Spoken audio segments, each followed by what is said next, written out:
4:42 local time. The Strait of Hormuz is still dark. A thin line of dawn sits low on the eastern sky, but the water is black, the air is heavy, and the radar scopes inside the destroyer's Combat Information Center are alive with green light.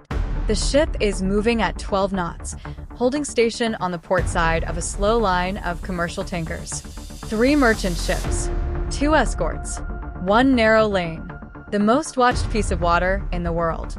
Inside the CIC, a young petty officer leans closer to his screen. A small contact blinks once on the surface picture, then again, then 4 more, then 8. They are fast. They are low. They are coming out of the Iranian coastline in a tight pattern, and they are not slowing down. He keys his mic, calm voice. Trained voice. TO, surface, multiple fast contacts, bearing 015, range 8 miles, closing speed 40 knots and rising. The tactical action officer stands up. The picture on the main display sharpens. More contacts appear, then more. The numbers climb fast. 12, 20, 30. The contacts split into 3 groups, each one taking a different angle on the convoy.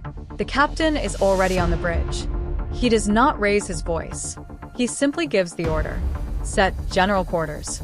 Wake the strike group. I want eyes overhead now. The alarm sounds across the ship. Sailors run to their stations. Boots on steel. Helmets on. Vests on. The destroyer comes alive in seconds. This is not a drill. The picture keeps growing. The radar operator counts them out loud as they appear. 35, 40, 43, 45, 45 small boats. 3 sectors. 1 target. This is deliberate. The destroyer holds course. The merchant ships behind her keep moving. The captain looks at the surface picture and reads the geometry in one glance. The boats are not just rushing in.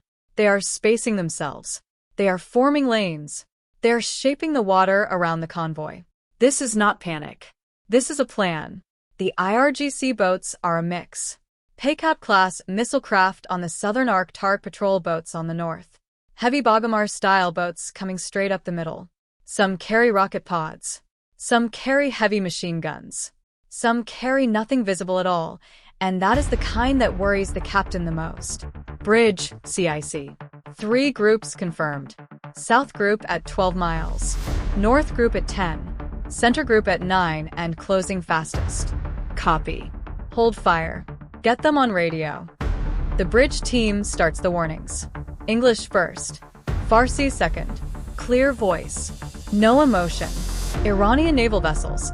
This is United States warship. You are approaching a protected convoy in international waters. Alter course immediately. Silence. The warning goes out again.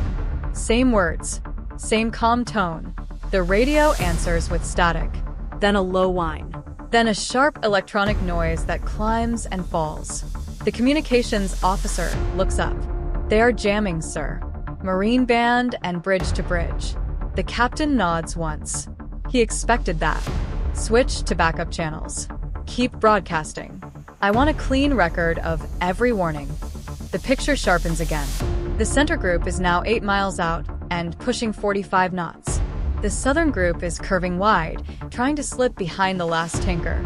The northern group is climbing into a high-speed line, nose to tail, the kind of formation used to overwhelm a single point of fire. This is not random. In the CIC, the surface warfare coordinator marks each boat by hand on the secondary plot. He writes fast. He has done this before, but never with this many. 45 contacts is not harassment. 45 is a swarm. 45 is a doctrine. TO, southern group launching flares. White streaks rise from the water. Bright. Hot. They fall slowly across the dark sky. It is a signal, not to the destroyer, to the other boats. That matters. The captain picks up the secure line to the carrier strike group. The carrier is 110 miles to the southeast, holding a racetrack pattern in deeper water. The strike group commander is already awake. He has been watching the same picture from his own flag plot. We need air. Now. Already moving. Alert 5 is rolling. On the carrier flight deck, the night is loud. Yellow shirts wave wands. Blue shirts pull chocks. 2 Boeing F divided by a -18E divided by F Super Hornets sit on the bow catapults, fueled, armed, and hot. They've been sitting there for hours, engines warm, pilots strapped in, waiting for exactly this kind of call. Alert 5 means 5 minutes from order to launch.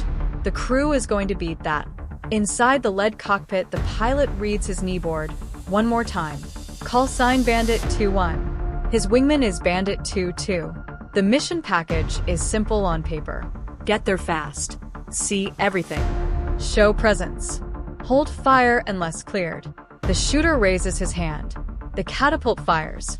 The Super Hornet leaps off the bow in a burst of steam and light. 2 seconds later, the wingman follows. Both jets climb out low, then push hard toward the north.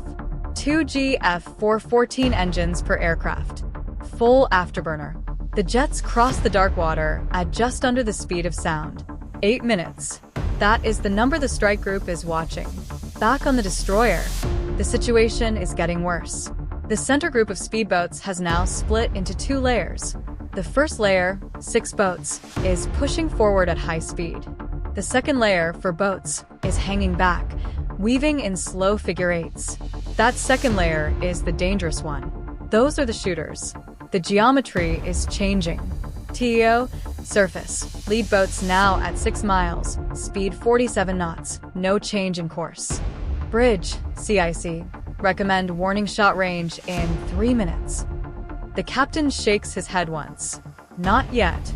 He wants air on station first. He wants the picture clean. He wants the enemy to see what comes next before anyone has to pull a trigger. He calls down to the gun mount. 5-inch, stand by. Crew served weapons, stand by. No one fires without my order. Aye, sir. On the open weather decks, the .50 caliber gunners crouch behind their mounts. Helmets low, body armor tight.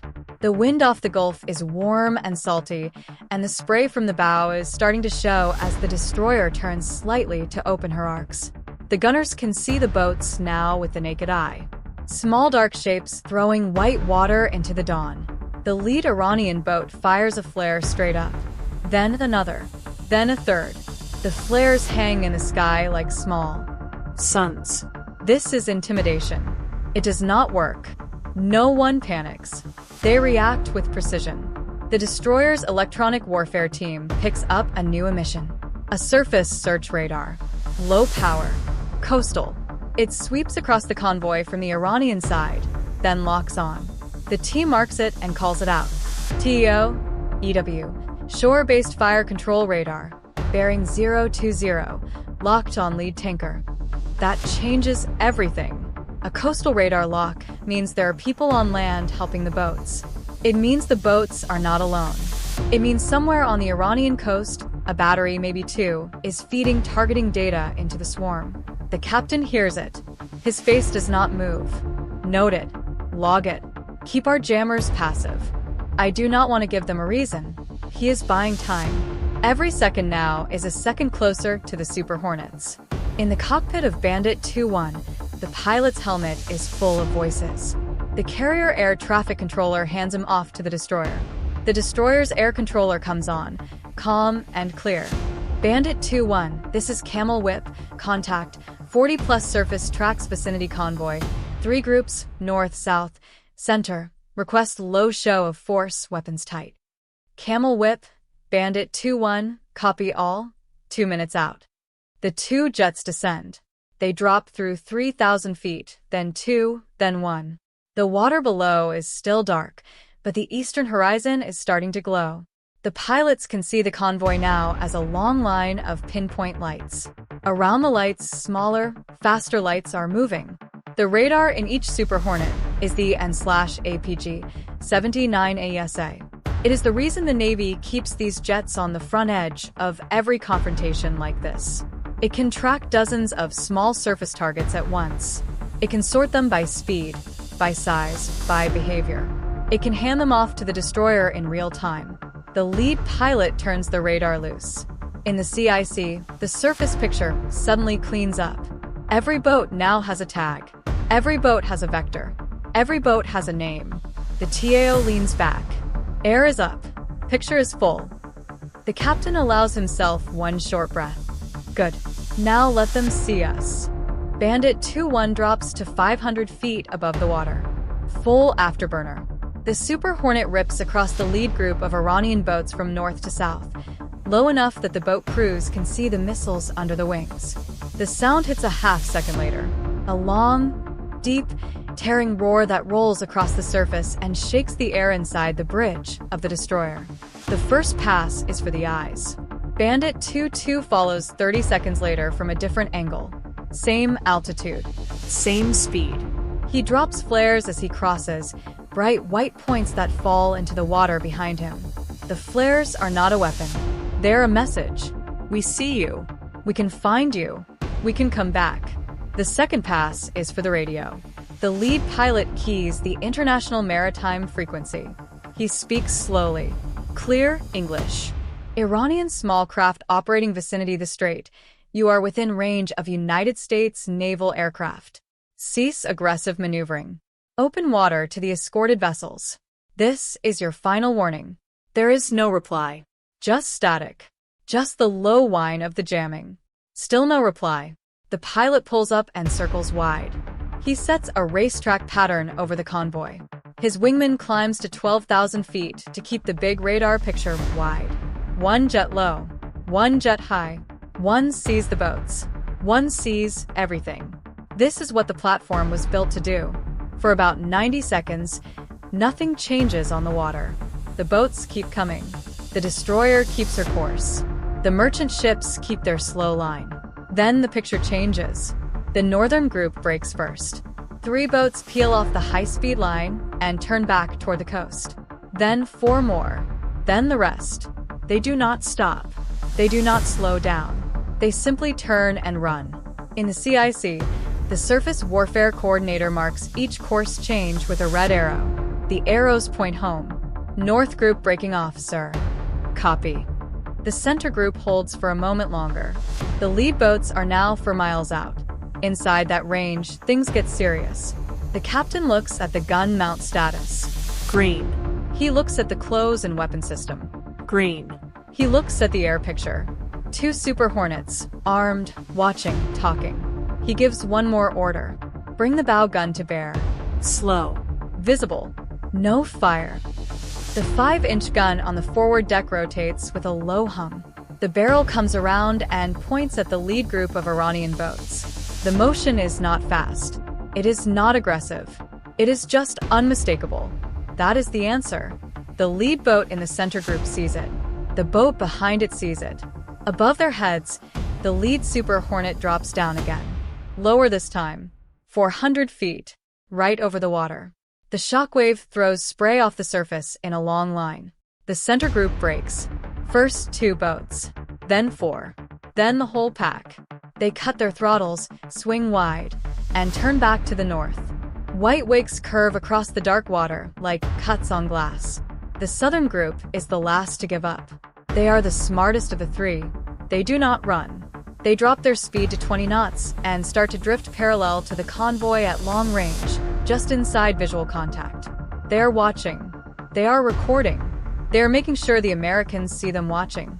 That is fine. The captain does not need them to flee. He needs them out of weapon range. They are. The line is not crossed. Up in Bandit 2-2, the wingman calls down a clean count. Camel whip, Bandit 2-2, North group retiring, Center group retiring, South group at long shadow. No weapons observed in the air or in the water. Copy, Bandit 2-2, hold overhead. We are not done. The destroyer keeps her course. The merchant ships keep their slow line. The lane is open. The convoy is still moving. The shore-based radar is still active, still feeding the southern group. The EW team logs every sweep. They mark the location. They mark the frequency. They mark the time. None of it is forgotten. None of it goes away. For the next 40 minutes, the 2 Super Hornets hold a tight overwatch. Low jet under 5,000 feet. High jet at 15. They run figure 8s along the convoy's path. They make slow show of forced passes every 10 minutes. They keep the radio open in 3 languages. They keep the picture full. A second pair of Super Hornets launches from the carrier and starts the long climb. North. A-E-2D Hawkeye is already airborne, sitting high and far back, painting the entire Gulf with its big rotating dome. AMH-60R Seahawk lifts off the destroyer's flight deck and starts a low patrol on the seaward side, dipping its sensor and watching for anything under the water. The American picture grows in layers. Surface, air, subsurface, electronic, each layer locked into the next, each layer feeding the captain on the bridge. This is not revenge. This is control. The Iranian boats keep their distance. The southern group eventually turns and follows the others home. By the time the sun is fully up over the strait, the water around the convoy is empty again, except for the long, slow shapes of the tankers and the lean gray form of the destroyer riding their flank. On the bridge, the captain finally sets his coffee down. He has not touched it in over an hour. It is cold. He drinks it anyway. The XO steps up beside him. He speaks quietly. 45 contacts. 0 rounds fired. 0 injuries. Convoy on schedule. The captain nods once. Log it. All of it. Every warning. Every emission. Every track. He looks out through the bridge glass at the bright water. The sun is high enough now to throw a hard glare across the swells. The wake of the destroyer cuts a long white line behind them. Up above, somewhere in the heat shimmer, the Super Hornets are still circling. They came in hunting. Now, they're falling back. The carrier keeps launching. The destroyer holds course. The escorts never lose the picture. The merchant ships reach the open sea on time. The lane stays open. The flag stays up. The attack has failed. The IRGC will say their boats conducted a routine patrol. The Americans will say their forces conducted a routine response. Both sides know what happened. 45 small boats tried to bend a sea lane around their will. 2 jets, 1 destroyer, and a layered American picture bent it back. This is how naval power wins now. Not with the loudest shot. With the fastest answer. With the cleanest picture. With the calm voice on the radio while the radar quietly counts every threat. 8 minutes from launch to overhead. 45 contacts marked, tagged, and tracked. 0 rounds fired. 0 ships lost. 1 sea lane held. So, here's the question. Should the US have fired warning shots and made the message louder? Or was this restraint, 8 minutes of pure controlled response, the strongest message of all? Drop your take in the comments.